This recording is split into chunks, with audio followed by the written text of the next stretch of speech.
Reagan Ashford sat in her wheelchair outside the luxury car dealership, watching her brand-new Mercedes get towed away.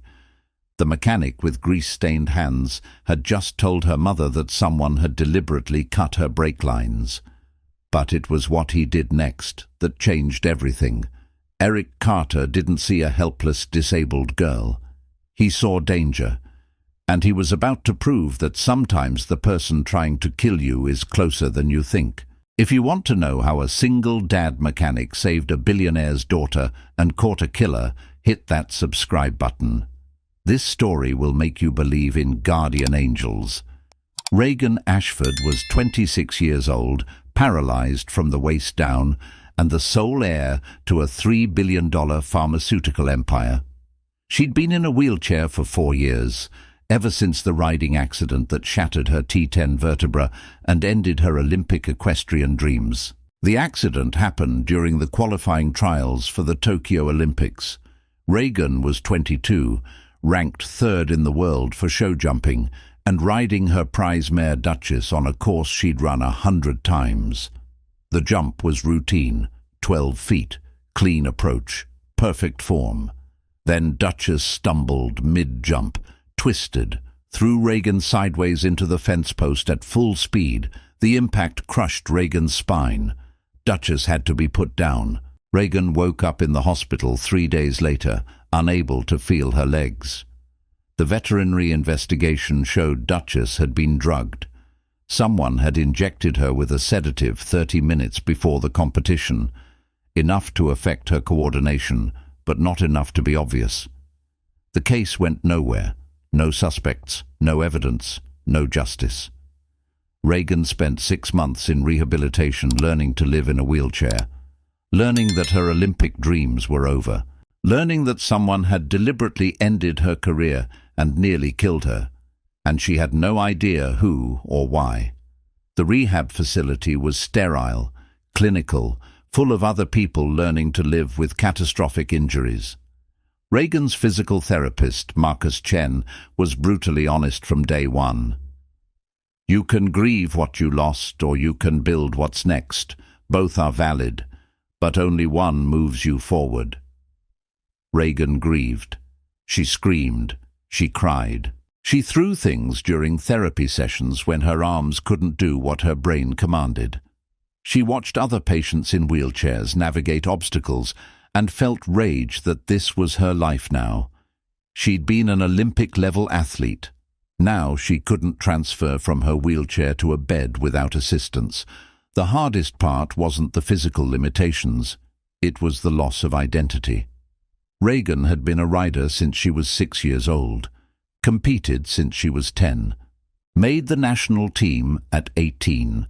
Her entire life had been built around horses and competition and the dream of Olympic gold. Now Duchess was dead, and Reagan was paralyzed, and all those dreams were ashes. Her mother visited every day. Victoria would sit beside Reagan's wheelchair and talk about the company, about business decisions, about pharmaceutical developments, never about the accident, never about Duchess. Never about the fact that someone had deliberately drugged Reagan's horse and nearly killed her. "Mom, aren't you angry?" Reagan asked one day. "Someone tried to murder me. They killed Duchess. They destroyed my career. And you're talking about quarterly earnings." Victoria's expression hardened. "Of course I'm angry. I'm furious. But anger doesn't change what happened. What changes things is action. I've hired investigators. I've increased security. I'm protecting you the only way I know how, by controlling what I can control." Reagan understood. Victoria had lost her husband to a sudden heart attack, had nearly lost her daughter to sabotage. Control was how she survived fear, but that control was suffocating Reagan. The investigators found nothing, no evidence pointing to any specific person. The sedative used on Duchess was common, available at any veterinary clinic. The syringe had no fingerprints. The security footage from the stables showed nothing unusual. Whoever did it was professional, careful, and they'd gotten away clean. 6 months after the accident, Reagan was released from rehab, returned to the Ashford estate in a custom wheelchair with hand controls for driving. Her mother had renovated the house, installed ramps, widened doorways, put an elevator in for Reagan to access the second floor. The mansion that had been Reagan's childhood home now felt like an accessible prison. Her mother, Victoria Ashford, CEO of Ashford Pharmaceuticals, hired private security, monitored Reagan's activities, became overprotective to the point of suffocation. Reagan went from independent athlete to watched prisoner in her own life. Guards followed her everywhere. Cameras watched every room. Her phone was monitored. Her emails were screened. Her mother insisted it was for Reagan's protection. Reagan felt like she couldn't breathe. She tried to date. Met a man at a charity event who seemed interested. They went on 3 dates, all with security guards stationed nearby. He stopped calling after that. Said it was too weird being watched constantly. Reagan didn't blame him. She tried to go back to school, enrolled in online business classes, thought maybe she could work at Ashford Pharmaceuticals eventually. But every time she tried to focus on coursework, she'd think about Duchess, about the person who'd injected her horse with sedatives, about the fact that someone wanted her dead or destroyed, and she had no idea why. Depression settled in, heavy and suffocating. Reagan would sit in her room for hours, staring at photos of her competing, of Duchess mid-jump, of the life she'd lost. Her therapist, a kind woman named Dr. Sarah Kim, told Reagan she was grieving. That paralysis was a type of death, the death of who you used to be, and grief required time. "How much time?" Reagan asked. "It's been 2 years. I'm still angry, still sad, still feel like I'm living in someone else's life." Grief doesn't have a timeline, neither does healing. You're rebuilding your identity from scratch. That takes however long it takes. But you need to actually rebuild, not just sit in the ruins. Reagan knew Dr. Kim was right, but knowing and doing were different things. The company had been Reagan's father's before he died of a heart attack when Reagan was 18. Victoria took over, grew the company's value by 400% in 8 years, became one of the most powerful women in pharmaceuticals, made enemies, lots of enemies. Reagan always assumed the attack on Duchess was connected to her mother's business, a warning, a message, an attempt to hurt Victoria through her daughter. The police investigated that angle, found nothing concrete. The case went cold. 4 years later, Reagan was still in a wheelchair, still watched by security, still living in her mother's mansion under constant surveillance. She'd given up competing, given up riding, given up most of her independence. Depression had settled in like fog. Her mother insisted on the security, insisted Reagan couldn't be trusted to go anywhere alone, insisted that whoever drugged Duchess might try again. Reagan felt like she was living in a prison built by her mother's fear. The only freedom she had was her car, a custom Mercedes adapted for hand controls. Her one escape from the mansion and the security team and her mother's controlling anxiety. When Reagan drove, she felt almost normal, almost free, almost like the person she used to be, until the brakes failed. Reagan had been driving home from a rare, unsupervised lunch with friends, took the highway, was going 65 when she pressed the brake pedal and nothing happened. The car kept accelerating. Reagan pumped the brakes. Nothing. She pulled the emergency brake. Nothing. Panic set in. She was heading toward a red light with traffic stopped ahead. No brakes. No way to stop. She swerved onto the shoulder, scraped against the guardrail, slowed down slightly, aimed for the grassy median. The car jumped the curb, rolled. Reagan's wheelchair in the back seat broke free and slammed into her headrest. The airbags deployed. The car stopped upside down in the grass. Reagan hung in her seatbelt, disoriented and terrified. People ran over, called 911, helped her out of the car. She wasn't injured beyond bruises. The wheelchair protected her from worse. The car was towed to Carter's Auto Repair, the closest mechanic shop. Reagan's security team arrived within minutes. Her mother arrived 10 minutes later in a fury of protective panic. "Are you hurt? Did you hit your head? Why were you driving alone? Where was your security detail?" "Mum, I'm fine. The car malfunctioned. It's not a big deal." "Not a big deal? You could have died. This is exactly why I don't want you driving alone." Reagan wanted to scream, wanted to point out that she was 26 years old and capable of having lunch with friends without armed guards. But she'd had this argument 1,000 times. It never changed anything. The mechanic came out of the garage wiping his hands on a rag. He was 30 years old, tall, built like someone who worked with his hands, grease stains on his shirt, kind eyes. A small child, maybe 5 years old, followed him holding a toy car. "Ms. Ashford, I'm Eric Carter. I own this shop. I've looked at your car." "And?" Eric glanced at the child. "Lily, go play in the office for a minute, okay?" The little girl nodded and skipped away. Eric's expression turned serious. "Your brake lines were cut, deliberately. Someone tried to kill you." The words hit like a punch. Victoria went pale. Reagan felt her heart drop. "What do you mean, cut?" "I mean, someone crawled under your car with a knife or wire cutters and severed your brake lines. They did it carefully, not all the way through, just enough that the fluid would leak out slowly. You probably didn't notice anything wrong until you were driving at speed. Then the brakes failed all at once." "Are you sure?" Victoria demanded. "Positive. I've been a mechanic for 15 years. I know the difference between wear and deliberate sabotage. Someone wanted this to look like an accident, but it wasn't. This was attempted murder." Reagan couldn't breathe. Someone had tried to kill her. Again. 4 years after Duchess, someone was still trying. Victoria immediately called the police, called Reagan's security team, started making calls to private investigators. Eric stood there watching Reagan with an expression she couldn't quite read. Concern, calculation, like he was trying to figure something out. "When was the last time you drove this car?" he asked Reagan. "This morning.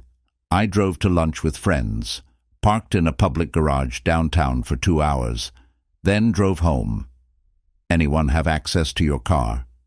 "Just me. It's custom. Hand controls for someone who can't use pedals. I'm the only one who drives it." "Where do you usually park it?" "At my mother's estate, in the garage. We have security, cameras." Eric frowned. "If someone cut your brake lines this morning while you were at lunch, they had to know where you'd be, had to know you'd be alone, had to have time to get under the car without being seen in a public garage." He was right. Reagan felt sick. "So whoever did this knows my schedule, knows my habits, was watching me, or was told where you'd be by someone who knows you." The implication hung in the air. Victoria overheard and snapped. "Are you suggesting someone close to Reagan is involved?" "I'm suggesting that cutting brake lines in a public garage in broad daylight requires either incredible luck or inside information. Someone knew she'd be there, knew she'd be alone, knew which car was hers.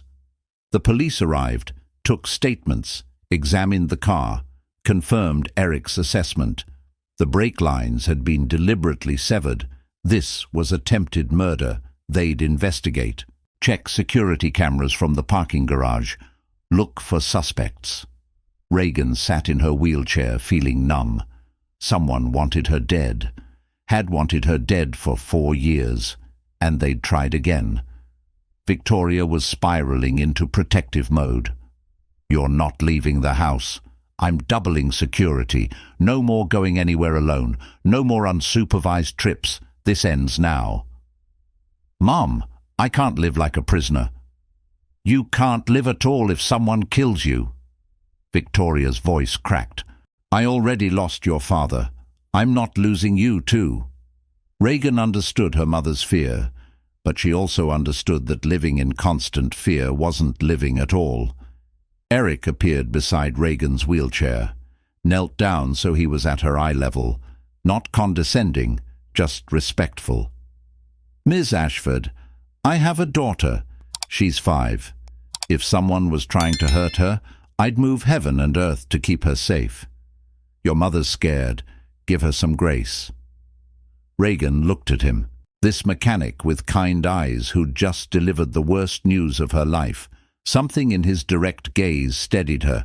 He wasn't treating her like she was fragile, wasn't pitying her, just speaking human to human. "You have a daughter?" "Lily. She's in my office playing right now. I'm a single dad.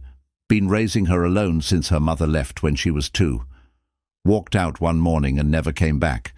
Left a note saying she couldn't handle being a mother. So I get what it's like to be terrified for your kid's safety. I get what it's like to feel like the world is dangerous and you're the only thing standing between the people you love and disaster." Something about his honesty made Reagan's walls crack slightly. He understood, not the specifics of her situation, but the feeling of being under attack, of feeling hunted, of being afraid. "Thank you for checking the car thoroughly, for finding the cut lines. If you hadn't noticed, the police might have ruled it an accident." "I notice things. It's my job. I've been working on cars since I was 14. Learned from my dad. Did 8 years in the Marines as a mechanic. Worked on everything from Humvees to helicopters. When I look at a vehicle, I see every system, every connection, every potential failure point. Your brake lines weren't a failure. They were sabotage, and I couldn't let that get missed." He handed her a business card. Calloused hands. Working hands. Honest hands. "If you need anything else looked at, cars, security systems, anything mechanical, call me. I'll make sure it's safe." Reagan took the card, looked at this grease-stained mechanic offering help to a billionaire's daughter. There was no angle, no hidden motive, just genuine concern from someone who understood what it meant to protect people you cared about. "Why would you do that? You don't know me. This isn't your problem." "Because nobody deserves to be hunted, and because I know what it's like to fight to protect someone you love. My daughter's the most important thing in my life.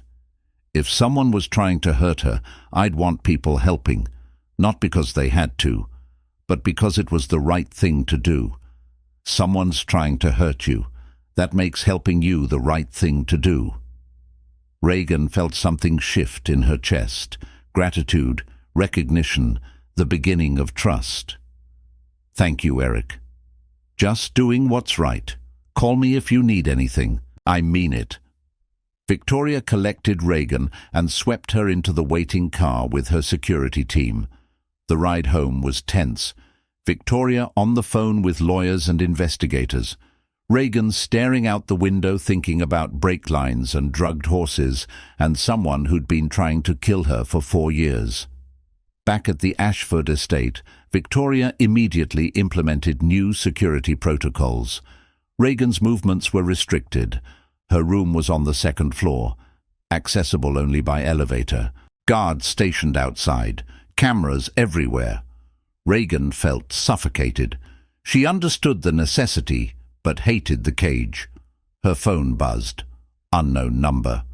"Hello, Miss Ashford. It's Eric Carter, the mechanic. I hope you don't mind. I got your number from the registration on your car." "That's fine. Is something wrong?" "Maybe. I've been thinking about your brake lines, about the precision of the cut, about the timing. I've seen a lot of sabotage in my time as a mechanic. This wasn't random. This was professional." Professional? Someone who knows cars, knows mechanics, knew exactly where to cut to make it look like a slow leak instead of obvious sabotage. That takes knowledge. Reagan's pulse quickened. "Are you saying it might have been another mechanic?"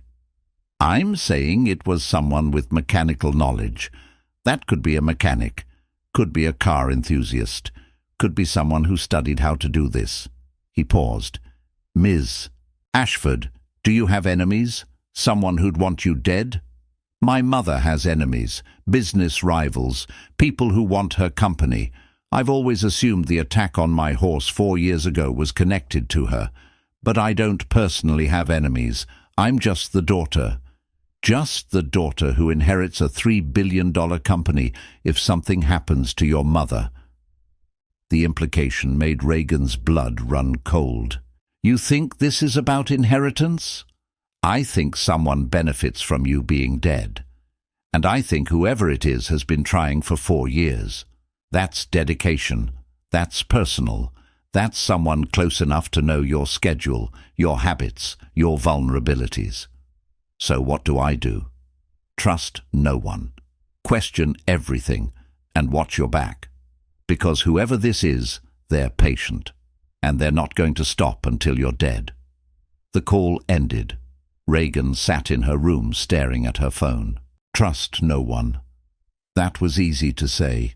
Harder to do when you lived in a house full of staff and security, and a mother who controlled every aspect of your life. Reagan's phone buzzed again. Her mother's assistant, Bernard, requesting she come to dinner. Required attendance. Victoria wanted to discuss the security situation. Dinner was tense. Victoria, Reagan and Victoria's head of security, Marcus Webb. Marcus was 45, former military, and had been with the family for 6 years. He'd been Reagan's personal security detail since the riding accident. We've reviewed the parking garage footage, Marcus said. The cameras in your section were disabled. Someone cut the power to that specific zone 30 minutes before you arrived. They knew exactly where you'd park. Inside information, Reagan said quietly. Or very good surveillance. We're checking to see if anyone was following you that day. Victoria set down her fork. I want Reagan to have 24-hour protection. No exceptions. She doesn't go anywhere alone. Ever. Mom, no arguments. Someone is trying to kill you. I won't lose you. Reagan looked at her mother, saw the fear, the desperation, the love buried under layers of control. Okay, but I need some freedom. I can't live locked in my room. You can have freedom when whoever is trying to kill you is caught.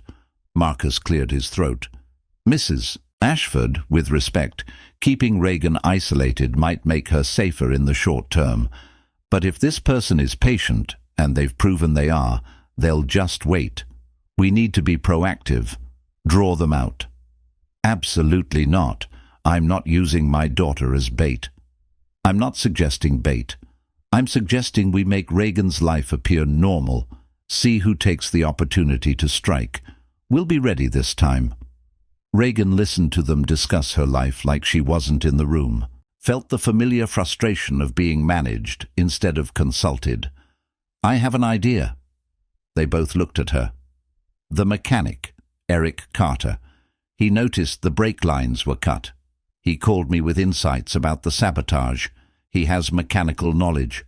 What if I hired him as a consultant, to check my equipment, to look for other potential sabotage? He'd be an outside perspective, someone not connected to the family or the company. Victoria frowned. A mechanic? Why would we need a mechanic when we have professional security? Because professional security didn't notice my brake lines were cut. This mechanic did. He has expertise your team doesn't have, and he's a single dad with a daughter. He's not a threat. Marcus considered it. It's not a bad idea. Having someone with mechanical expertise review the vehicles and equipment could catch things we'd miss. I'll have him vetted. Reagan pulled out Eric's business card. Here's his information. Over the next week, Marcus's team vetted Eric Carter thoroughly. Clean record. Honorably discharged from the Marines. Opened his auto repair shop 8 years ago. Single father raising daughter Lily alone. No criminal history. No connections to Ashford Pharmaceuticals or Victoria's business rivals. Marcus approved. Victoria reluctantly agreed. Eric was hired as a consultant to review all of the Ashford family's vehicles and mechanical systems for potential sabotage. Eric arrived at the estate the following Monday with a toolbox and Lily in tow. School was out for summer and he didn't have childcare. Reagan watched from her wheelchair as he examined every car in the garage with meticulous precision. Lily wandered over to Reagan's wheelchair. "Hi, I'm Lily. You're in a wheelchair like my friend Jake's mom." Reagan smiled. Children's honesty was refreshing. I'm Reagan. Your dad is helping make sure my cars are safe." "Daddy fixes everything. He fixed my bike and my dollhouse and the sink when it broke. He says fixing things is like solving puzzles." "That sounds like a good skill." Eric finished examining a car and walked over. "Lily, don't bother Miss Ashford." "She's not bothering me. We're having a conversation." Eric smiled. Genuine warmth. "Find anything interesting, Lily?" "She has a wheelchair, and she lives in a really big house. Can we live in a big house, Daddy?" "Someday, kiddo. For now, we have our apartment and that's enough." He looked at Reagan. "I've checked 4 vehicles so far. All clean. No signs of tampering. Your security team has good protocols for the garage. Cameras. Restricted access. Whoever cut your brake lines didn't do it here." "That's good to know. But it means they're accessing your vehicles when you're away from the estate, which means they're following you, watching your patterns. That's concerning." Reagan felt the familiar chill. "So I'm being stalked? Or someone close to you is providing information to whoever is doing this? Have you thought about who might benefit from your death?" "My mother would inherit my share of the company, but she already runs it. She doesn't need me dead to control Ashford Pharmaceuticals." "Anyone else in line to inherit?" "My mother's sister, my Aunt Catherine, but she's never shown interest in the company. She lives in Europe. We barely talk." "Business partners? Rivals?" "Dozens. But why target me instead of my mother?"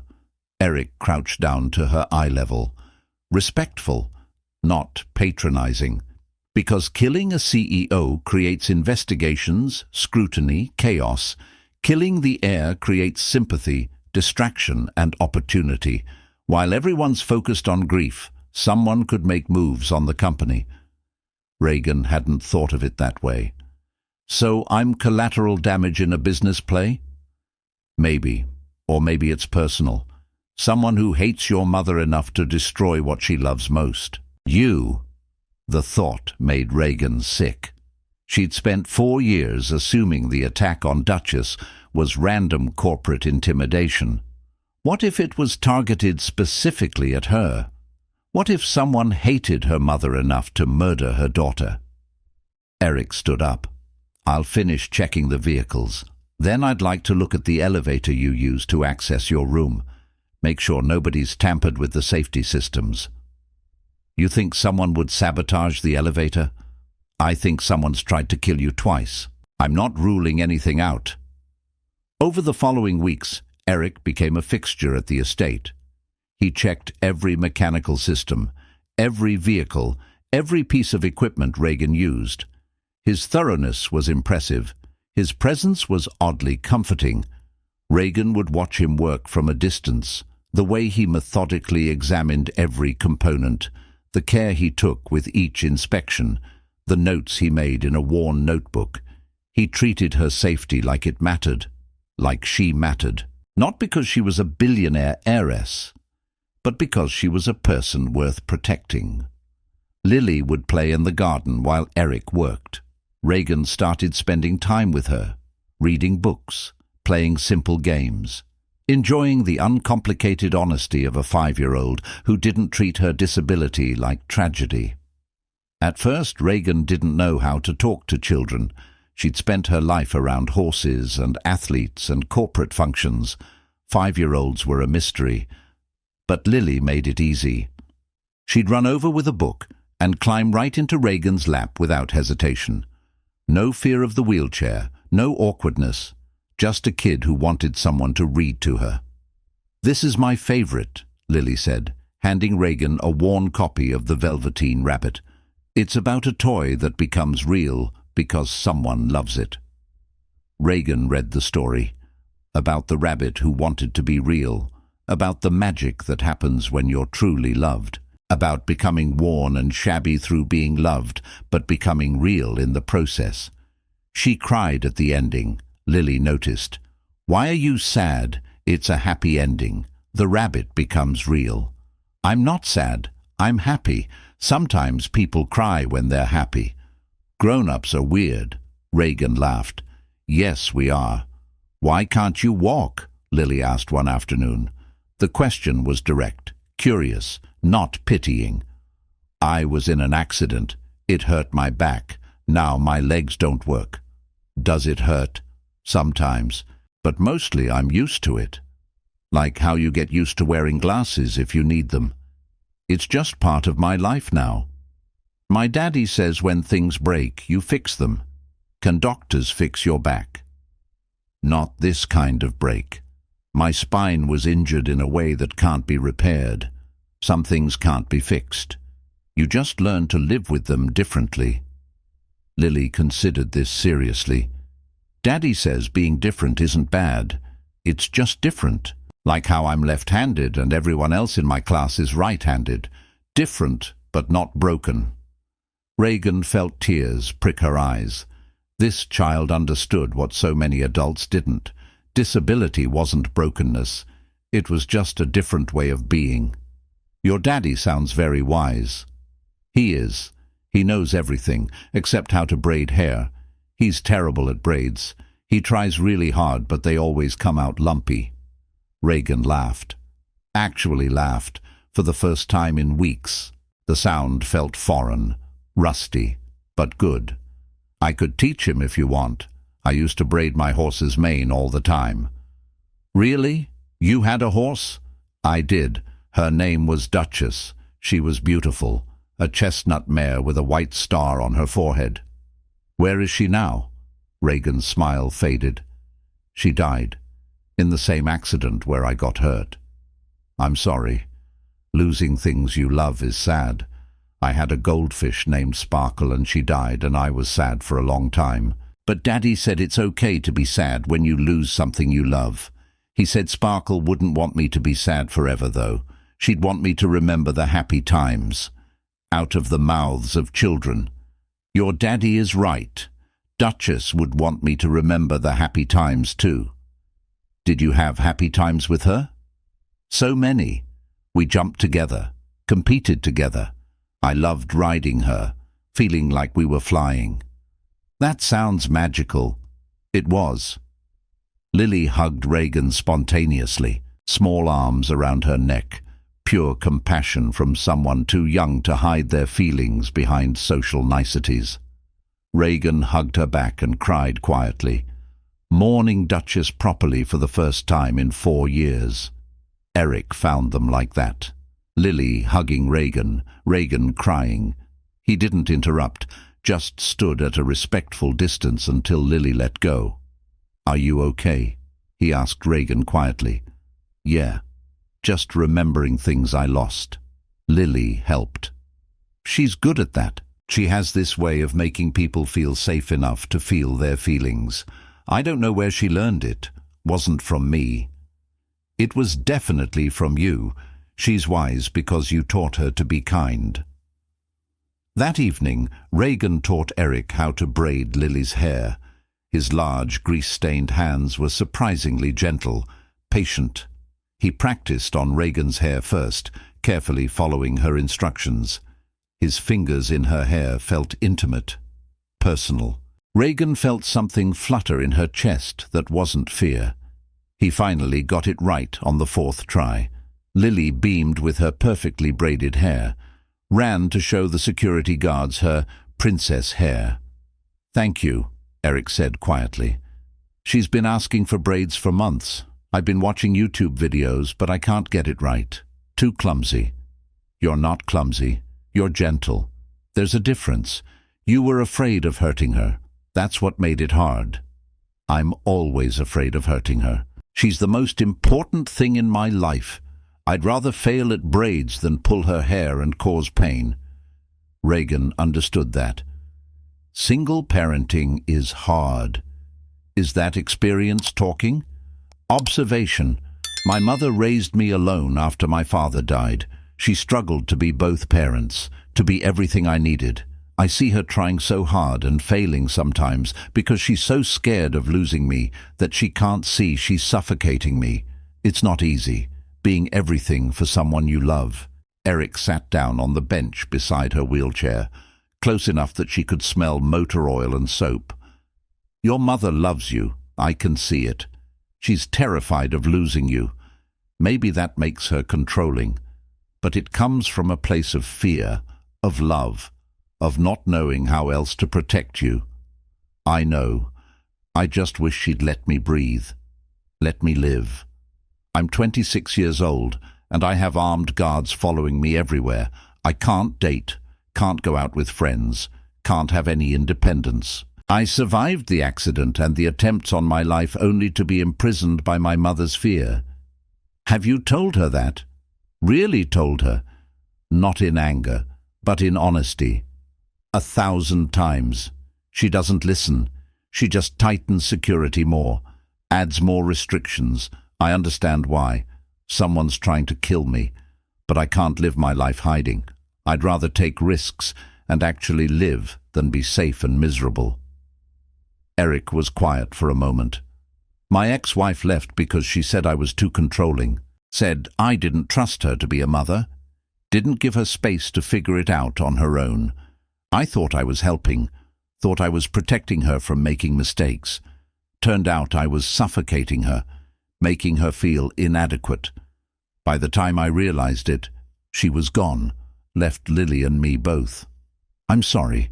That must have been devastating. It was, still is sometimes. But I learned something. Sometimes the people who love us most hurt us because they're so scared of losing us that they forget we need freedom to live. Your mother's fear is understandable, but you're right. She can't keep you in a cage, even if the cage is lined with good intentions. Reagan looked at this mechanic who understood more about her situation than anyone else in her life. How did you get so wise about relationships? By failing at one spectacularly and spending years figuring out what I did wrong. Turns out making mistakes is the best teacher.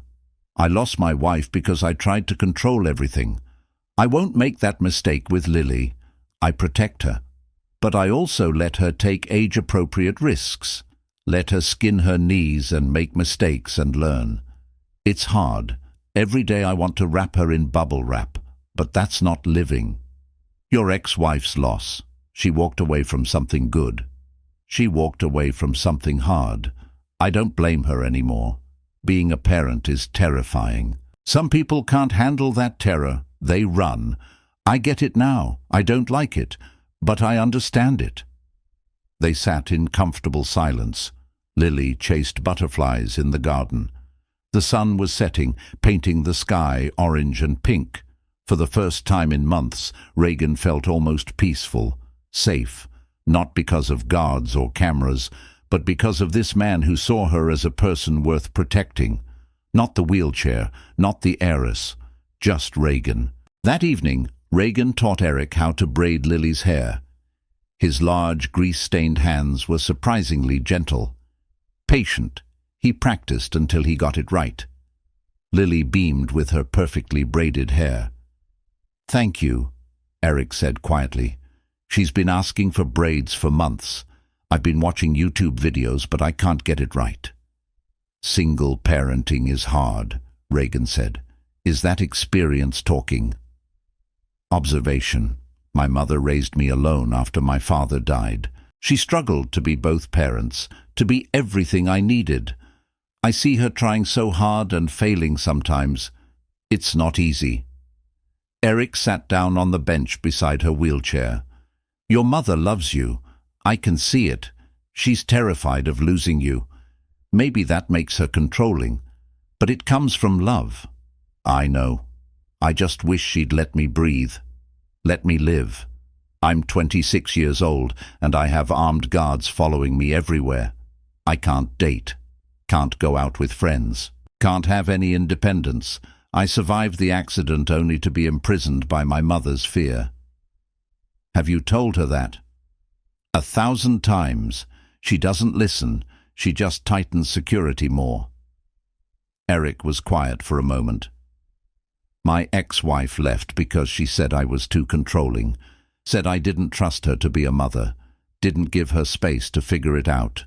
I thought I was helping. Turned out I was suffocating. By the time I realized it, she was gone." "I'm sorry. I learned something, though. Sometimes the people who love us most hurt us because they're so scared of losing us that they forget we need freedom to live. Your mother's fear is understandable, but you're right. She can't keep you in a cage." Reagan looked at this mechanic, who understood more about her situation than anyone else in her life. "How did you get so wise about relationships?" "By failing at one spectacularly and spending years figuring out what I did wrong. Turns out making mistakes is the best teacher." They sat in comfortable silence. Lily chased butterflies in the garden. The sun was setting. For the first time in months, Reagan felt almost peaceful. Then Marcus appeared. His expression was grim. "Miss Ashford, we have a problem." Reagan's heart sank. "What kind of problem?" "The police found evidence from the parking garage incident, security footage from a camera across the street.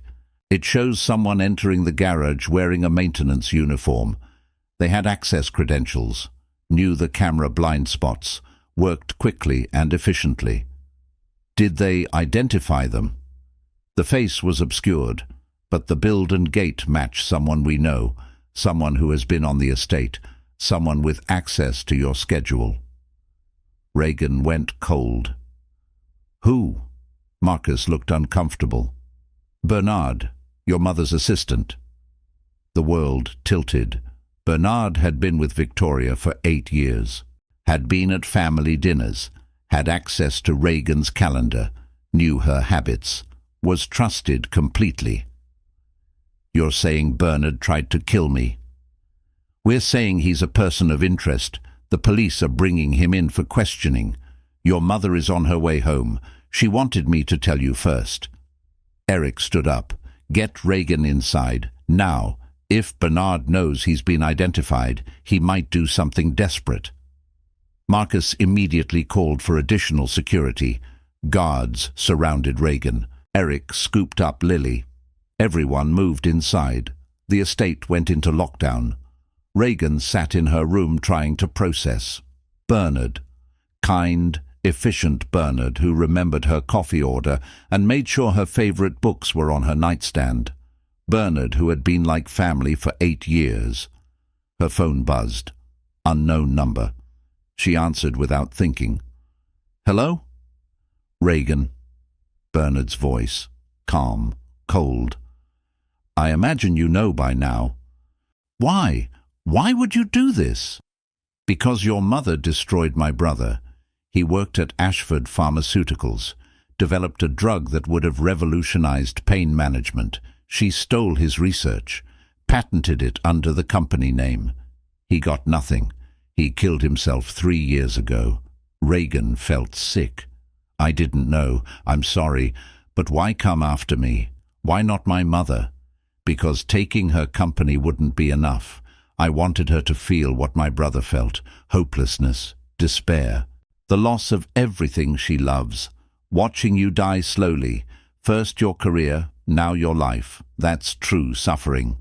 You drugged Duchess. You've been planning this for 4 years. I've been patient, methodical. Your mother ruined my brother's life.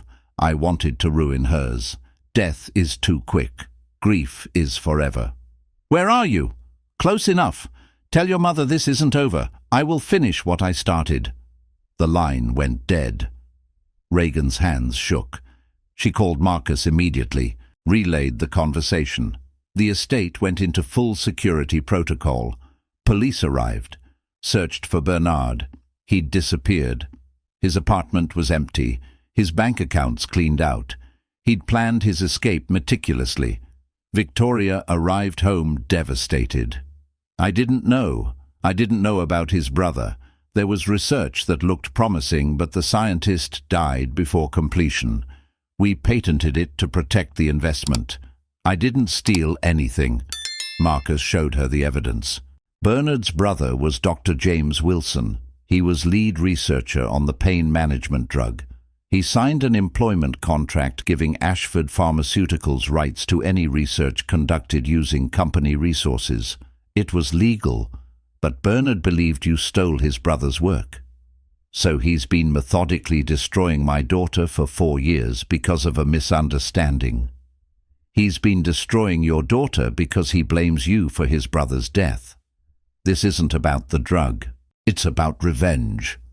Reagan listened to them discuss Bernard's motives, felt angry, betrayed, frightened. For 4 years she'd been hunted by someone she trusted, someone who sat at their dinner table, someone who had access to every part of her life. Eric appeared in the doorway. I sent Lily to stay with my mother for a few days.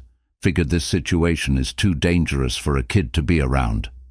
Thank you, Reagan said quietly. The police are setting up a perimeter. But if Bernard's been planning this for 4 years, he has contingencies. He won't be easy to catch. Victoria looked at Eric. You're a mechanic. Why are you still here? This isn't your fight. With respect, Mrs. Ashford, someone tried to kill your daughter using mechanical sabotage. That makes it my fight. I noticed what your security team missed. I found the cut brake lines. I might notice things the police miss now. Victoria studied him. Why do you care?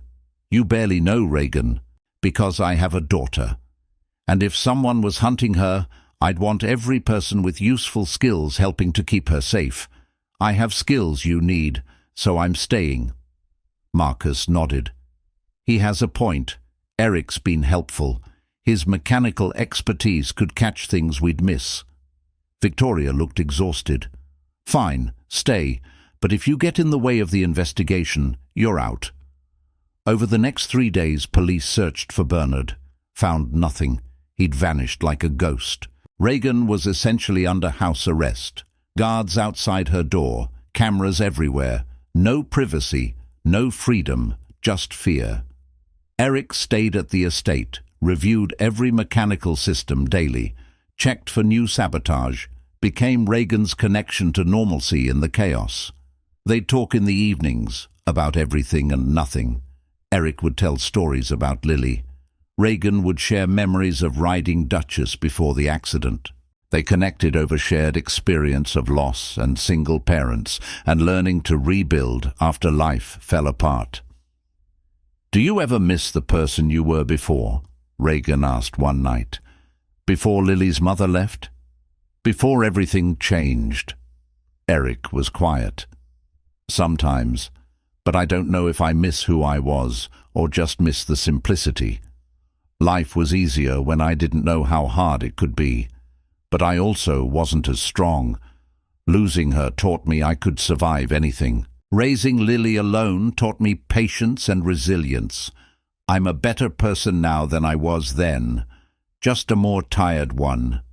Reagan laughed. I understand that. I miss being able to walk, miss competing, miss the girl who thought she was invincible. But that girl was naive, entitled, didn't appreciate what she had. The accident destroyed me, but it also taught me what actually matters: independence, dignity, not taking anything for granted. You're stronger than you think. I'm sitting in a wheelchair being hunted by someone who wants me dead. I don't feel strong. Strength isn't about what you can do. It's about what you survive. You survived a career-ending accident, survived 4 years of someone trying to kill you, survived losing your independence to your mother's fear. You're still here, still fighting. That's strength. Reagan felt tears in her eyes. Thank you. I needed to hear that. Eric reached out, squeezed her hand. The gesture was simple, comforting. Reagan realized she'd developed feelings for this mechanic. This single dad with kind eyes, who saw her as a person instead of a victim. The moment was interrupted by Marcus running into the room. "We found him. Bernard's been spotted at a warehouse near the waterfront. Police are moving in." Reagan's heart raced. "Is he alone?" "Appears to be, but he's armed. They're treating this as a hostage situation, even though there's no hostage. He's cornered." Victoria appeared. "I want updates every 5 minutes. I want to know the second he's in custody." The waiting was excruciating. Reagan sat in her room watching news helicopters circle the warehouse on TV. Police had surrounded the building. SWAT team was moving in. Bernard was trapped. Then her phone rang. Unknown number. She answered. "Reagan." Bernard's voice was strained, desperate. "They're going to kill me. You tried to kill me first. Multiple times. I wanted justice for my brother. Your mother destroyed him. She needs to pay." "My mother didn't destroy anyone. Your brother signed a contract. She followed the law. His death is tragic, but it's not her fault. She could have given him credit, could have shared the profits, could have done something. Instead, she took everything and left him with nothing. So you decided to take everything from her by killing me? An eye for an eye. She took my brother, I take her daughter. Except I'm not dead. I'm still here. And now you're cornered in a warehouse by police who will arrest you for attempted murder. Your revenge failed, Bernard. Your brother died for nothing. And now you'll spend the rest of your life in prison for nothing." Silence. Then, I'm sorry I let my grief turn me into this. I'm sorry I hurt you. You never did anything wrong. You're just the collateral damage of your mother's choices. Bernard, surrender. Come out with your hands up. You don't have to die today. I can't spend my life in prison. I can't live knowing I failed. My brother deserved better. I failed him. Your brother wouldn't want this. He wouldn't want you destroying your life for revenge that won't bring him back. More silence. Reagan could hear police sirens through the phone, could hear Bernard breathing heavily. "Tell your mother I'm sorry, not for trying, but for failing. She deserves to suffer like I suffered, but I couldn't make it happen. I'm not strong enough." "Bernard!" The line went dead. On the TV screen, Reagan watched SWAT team breach the warehouse, heard gunfire, then silence. Marcus got word minutes later. Bernard was dead, suicide by cop, pointed an unloaded gun at officers and forced them to shoot. It was over. Reagan felt numb, relief, sadness, anger.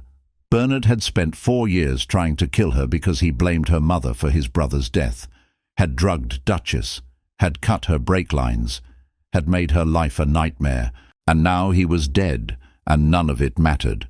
Victoria held Reagan while she cried, mother and daughter grieving together, not for Bernard, but for the 4 years of fear, for the loss of innocence, for the betrayal of someone they trusted. "I'm sorry," Victoria whispered. "I'm sorry my choices led to this. I'm sorry you suffered because someone wanted to hurt me through you. It's not your fault. Bernard was wrong. Grief made him cruel. But you didn't do anything wrong. I was so scared of losing you that I made you a prisoner. That was wrong. I thought I was protecting you, but I was suffocating you. Eric helped me see that." Reagan pulled back. "Eric talked to you. He told me you'd rather live freely and risk danger than live safely in a cage. He was right. I've been so focused on keeping you alive that I forgot you need to actually live." He said that? He said a lot of things. About independence and dignity and letting the people we love take risks, because that's what it means to truly love them. He's wise for a mechanic. Reagan smiled through tears. He really is. Over the following weeks, life slowly returned to normal. Security was reduced. Reagan was allowed freedom again. She started driving, started going out, started living instead of just surviving. Eric continued working at the estate, though his official reason for being there had ended.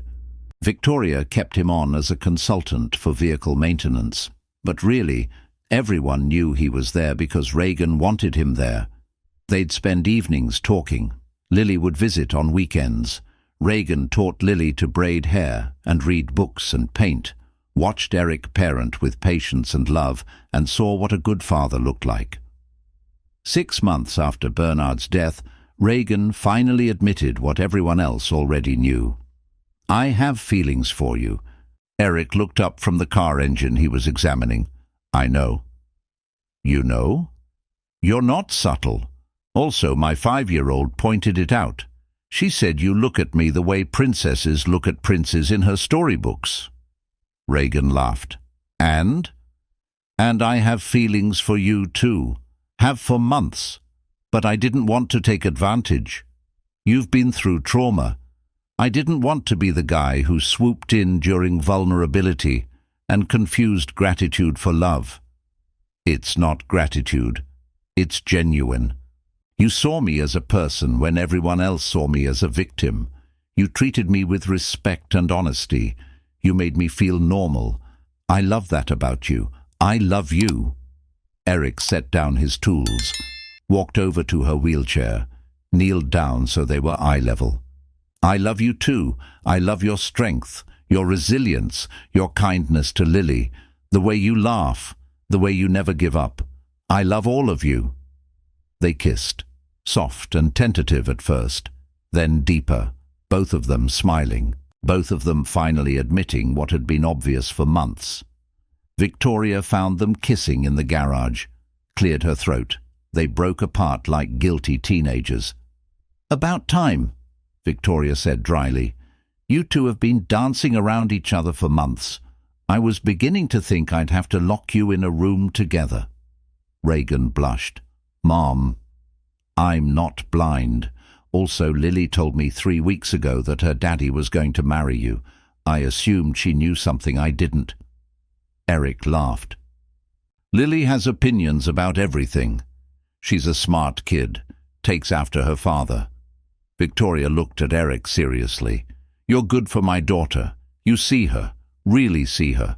Not the wheelchair, not the heiress. Just Reagan. That's rare. Don't screw it up." "I won't." They dated for a year, slow and steady, building a life together. The first few months were careful, testing boundaries, learning each other.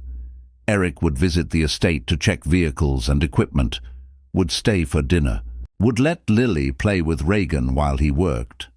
Slowly, those visits became less about safety checks and more about spending time together.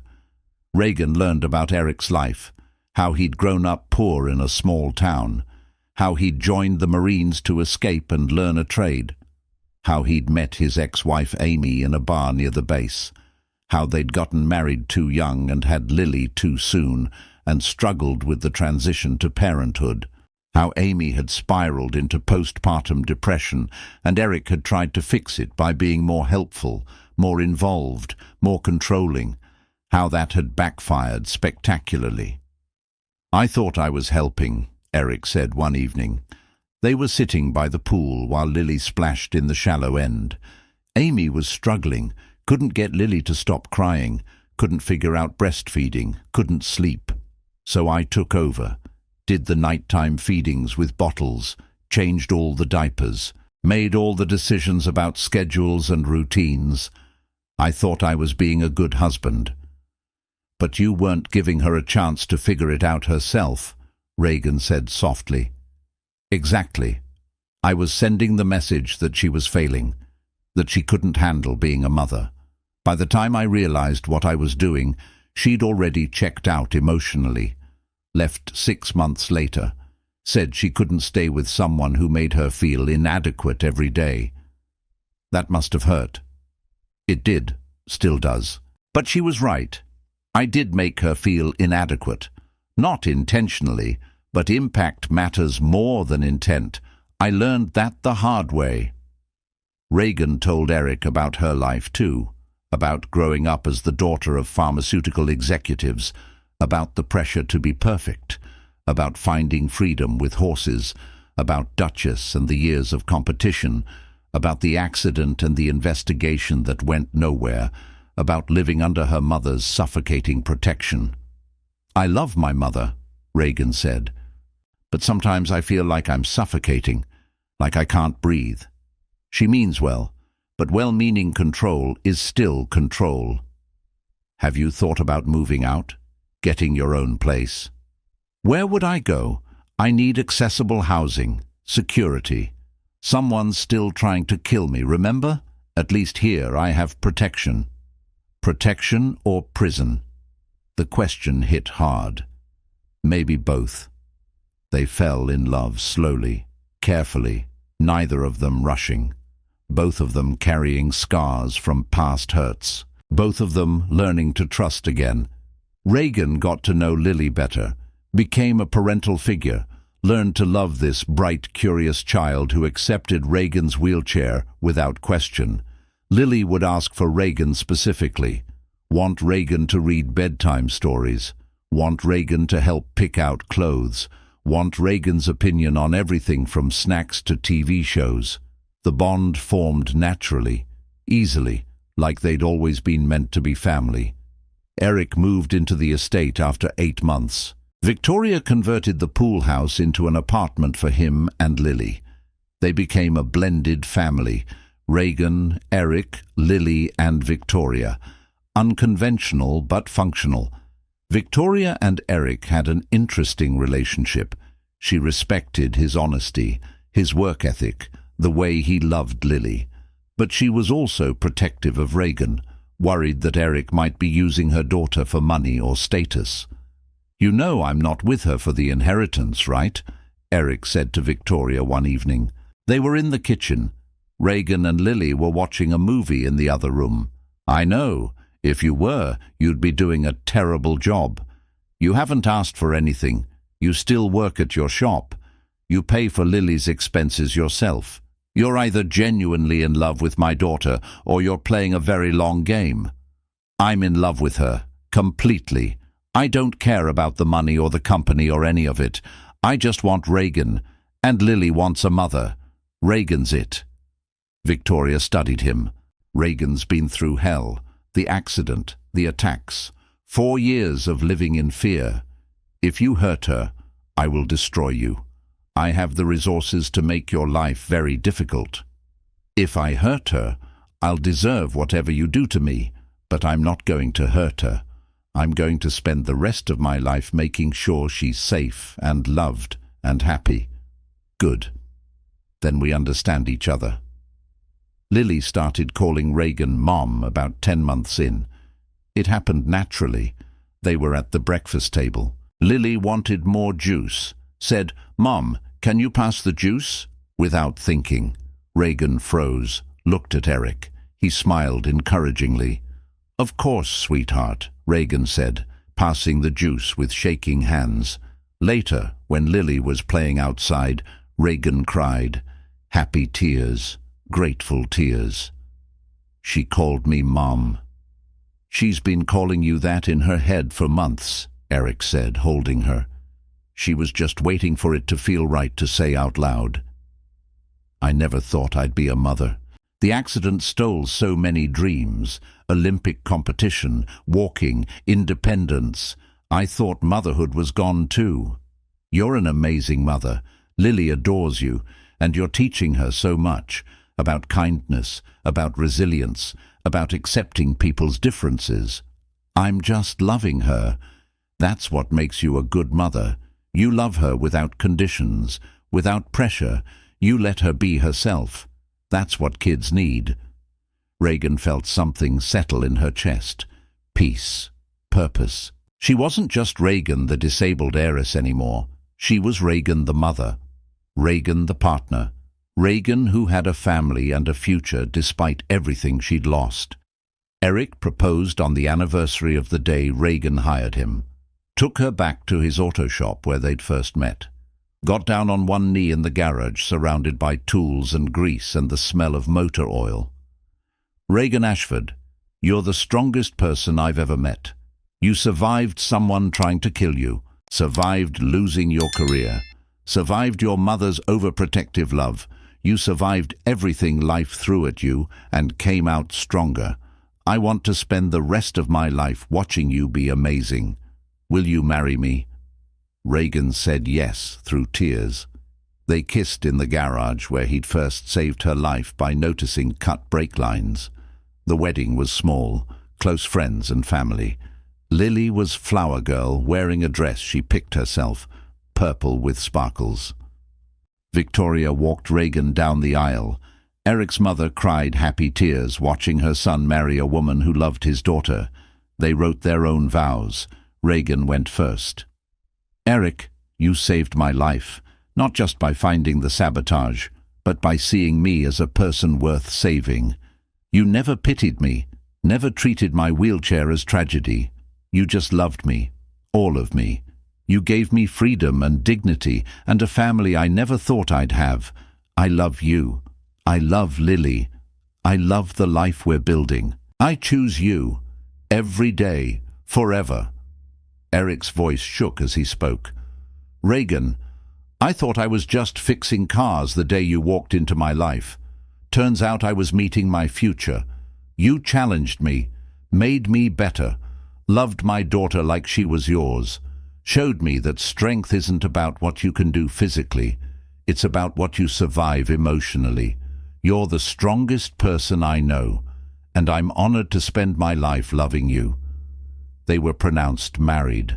Eric lifted Reagan from her wheelchair and kissed her while everyone cheered. Lily threw flower petals. Victoria cried happy tears.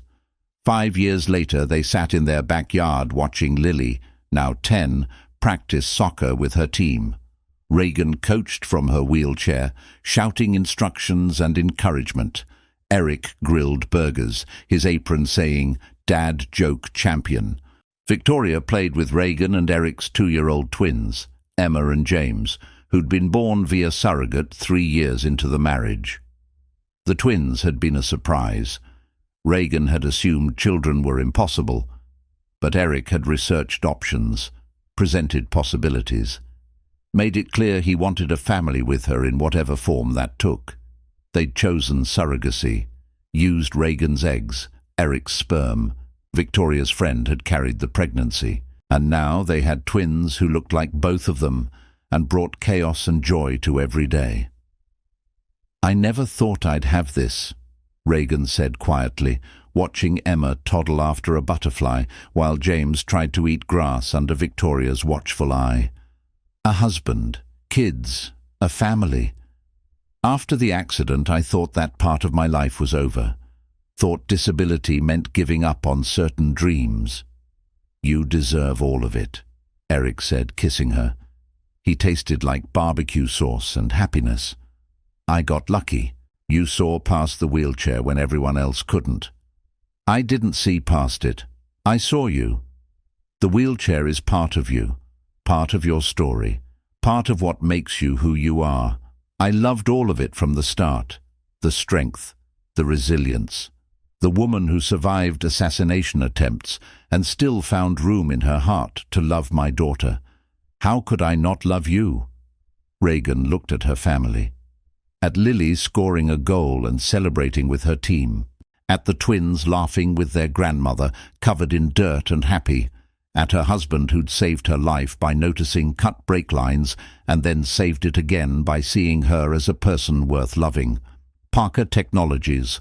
Reagan had joined the board after marrying Eric, taking a more active role in the company, had launched a new, accessible vehicle line based on Reagan's experiences.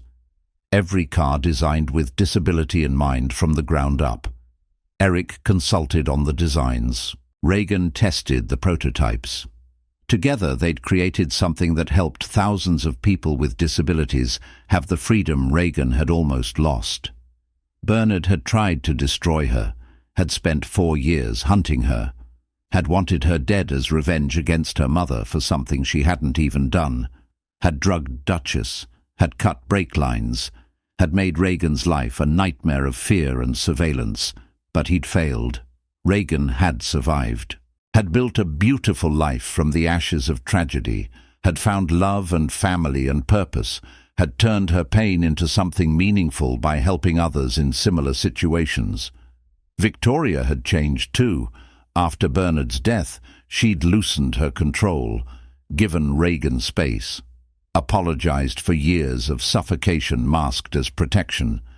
They'd rebuilt their relationship into something healthier, mother and daughter, partners in the company, grandmother and parent to the same children, family in the truest sense. "Do you ever think about Bernard?" Eric asked quietly. "About what he tried to do?" "Sometimes. I think about how grief twisted him into someone capable of murder, how he let revenge consume him for 4 years, how he died without ever getting what he wanted.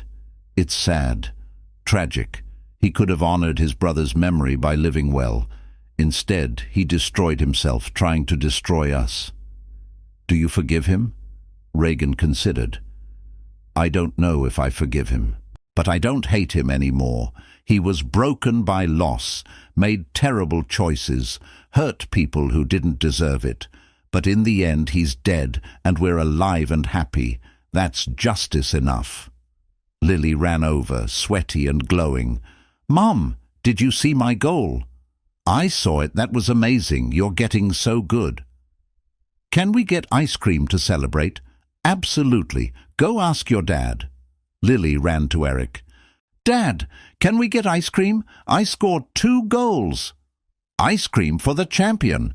Everyone, we're going for ice cream." The twins cheered. Victoria laughed. Reagan smiled. They loaded into the accessible van, custom designed by Eric, built by Parker Technologies, and drove to the ice cream shop, all of them together, family. Later that night, after the twins were asleep and Lily was in bed reading, Reagan and Eric sat on their bedroom balcony looking at stars. "Thank you," Reagan said. "For what?" "For seeing me, for loving me, for giving me this life. I was so lost when we met, trapped by fear and my mother's control and someone trying to kill me. You gave me freedom, safety, family, everything I thought I'd lost forever. You gave me the same. I was stuck, running my shop, raising Lily alone, going through the motions. You made me believe in love again, made me want to be better, made me a better father, a better man. We saved each other." "Yeah, we did." They sat in comfortable silence, stars above, family inside, life full of possibility. Sometimes the person trying to kill you is the person you trust most. Sometimes the person who saves you is a stranger with grease-stained hands and a kind heart. Sometimes the greatest revenge is survival, and sometimes the best life is built from the broken pieces of tragedy. Reagan Ashford survived, thrived, built a family and a future, despite someone's best efforts to destroy her. The billionaire's disabled daughter found her miracle in a single dad mechanic who saw her worth when no one else did. Justice was served. Bernard was dead. Reagan was alive. Love conquered hate. And 5 years later, the scars had healed into stories they told their children about resilience and survival and the power of choosing love over fear. The best kind of happy ending there is, not perfect, but real, built on truth and trust, and 2 broken people who found healing in each other. Built on a mechanic who noticed what others missed, and a woman who refused to let disability or assassination attempts define her worth. They proved that wheelchairs don't limit love, that class differences don't matter when hearts connect, that single parents can build beautiful blended families, that survival is its own form of victory, that evil doesn't always win, and that sometimes the best love stories start in auto repair shops with cut brake lines and a man brave enough to tell the truth. Reagan and Eric proved all of it, every single day, together.